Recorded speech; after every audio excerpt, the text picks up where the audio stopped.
जय श्री राम दोस्तों, स्वागत है आपका मेरे चैनल भारत कौर पे। आज की वापस चर्चा में 15 अगस्त के दिन आप सबको सबसे पहले स्वतंत्रता दिवस की हार्दिक शुभकामनाएं। और ये दिन इसलिए बहुत शुभ है कि इस दिन हमें अंग्रेज़ों से आज़ादी मिली थी। लेकिन क्या हम वाकई आज़ाद हो पाए गुलामी की मानसिकता से? क्या हम वाकई आज़ाद हो पाए भ्रष्टाचार से? क्या हम वाकई आज़ाद हो पाए उस राजनीति से जिसकी वजह से देश का बंटवारा हुआ? भारत एक सनातन परंपरा से जुड़ा हुआ देश है, परिपूर्ण देश है, जहाँ एवोल्यूशन, परिवर्तन नियम है, संसार का नियम है, भगवान कृष्ण ने गीता में कहा। तो आज जब हम अपनी आज़ादी के 80वें पड़ाव पे पहुंच रहे हैं, तो हमारी आज़ादी का मतलब क्या है? आज़ादी है बराबरी। हर वो सुविधा जो एक सरकारी अफसर को मिलती है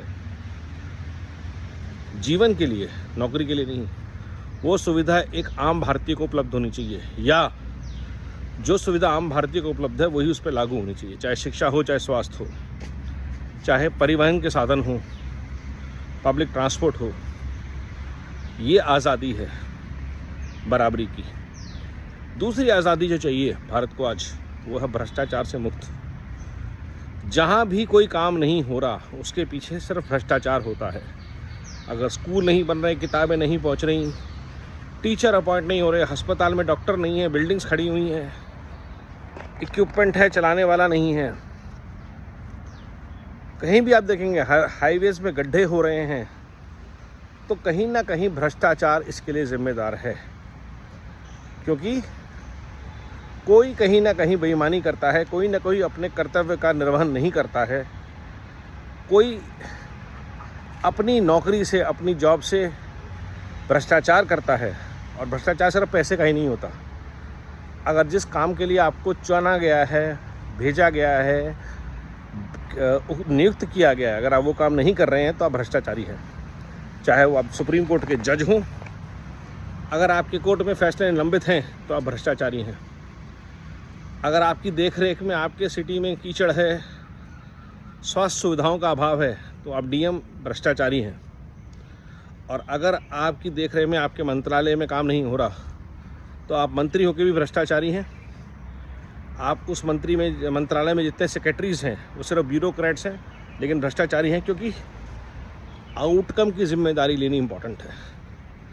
अगर जिस काम के लिए आपको चुना गया, आपको दिया गया जो काम, अगर वो काम नहीं हुआ तो वो भ्रष्टाचार की वजह से नहीं हुआ। क्योंकि भ्रष्टाचार सिर्फ पैसे का नहीं है, भ्रष्टाचार नीयत का भी है, भ्रष्टाचार लैक ऑफ जिम्मेदारी का भी है, रिस्पॉन्सिबिलिटी का भी है, लैक ऑफ अकाउंटेबिलिटी का है, लैक ऑफ ट्रांसपेरेंसी का है।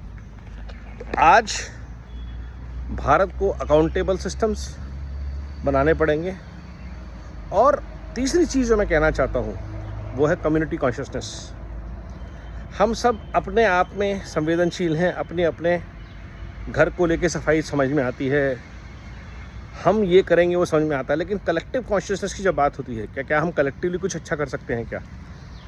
सबको पता है प्लास्टिक, सिंगल यूज़ प्लास्टिक गलत है। अपने घर में नहीं करते हैं, कोशिश करते हैं कम करने की, लेकिन जब बाहर जाएंगे और पार्टी करेंगे तो सिंगल यूज़ प्लास्टिक जिंदाबाद हो जाता है। क्या हम कलेक्टिव कॉन्शियसनेस में ऐसी चीज़ें कर सकते हैं कि हमारे धार्मिक स्थानों पर बर्तन बैंक बने? Collective consumption of single use plastic और किसी भी चीज़ का जो कलेक्टिव नेगेटिविटी है उसको हम कर पाएँ तो ये एक बहुत अच्छा प्रयास होगा। कलेक्टिवली हम अच्छे काम करें, कलेक्टिवली इंश्योर करें कि इस रेड लाइट पे कोई टापेगा नहीं, कलेक्टिवली इंश्योर करें कि हमारे कम्युनिटी में, हमारे आसपास बच्चे बिना हेलमेट के टू व्हीलर नहीं चलाएंगे। तो ये एक कलेक्टिव कॉन्शियसनेस आनी। पब्लिक स्पेस में लोग गाली गलौज नहीं करेंगे, हम उनको रोकेंगे, भाई साहब प्लीज़ ऐसी भाषा का प्रयोग ना करें। तो जब तक हम कलेक्टिवली कॉन्शियसली ऐसे प्रयास नहीं करते तो भारत की आज़ादी गलत दिशा में जा सकती है। गुस्सा अपनी जगह है, आवाज़ उठाइए, भ्रष्टाचारियों को कॉल आउट कीजिए, लेकिन कलेक्टिव कॉन्शियसनेस जो राष्ट्र की है वो हमेशा एक सकारात्मक ऊर्जा होनी चाहिए। वो राष्ट्र के, समाज के, परिवार के अच्छाई के लिए समर्पित होनी चाहिए। ये 3 विचार इस साल के इंडिपेंडेंस डे पे हम सब के लिए मेरी तरफ से नमो भारत, वंदे मातरम, जय हिंद।